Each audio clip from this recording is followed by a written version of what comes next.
রাগের মাথায় আপনি সন্তানকে বললেন তুই মর, ফেরেশতারা বলল আমিন। তোর ভবিষ্যৎ অন্ধকার, ফেরেশতারা বলল আমিন।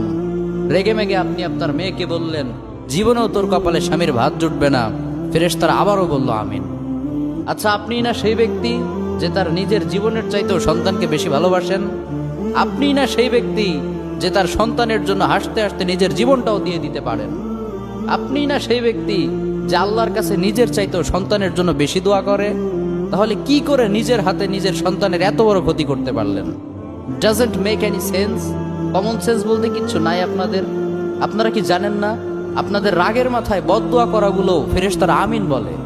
দাওয়াতুল ওয়ালিদ আলা ওয়ালাদি, বাবা মা তার সন্তানের জন্য যেই দোয়া করে সেটা ভালো হোক কিংবা বদদোয়া হোক, আল্লাহ সেটাই কবুল করে নেয়। এজন্য খবরদার, নেভার কার্স ইউর চিলড্রেন। রাগের মাথায় কখনো সন্তানকে অভিশাপ করবেন না। খুব বেশি রাগ উঠে গেলে তার জন্য উল্টা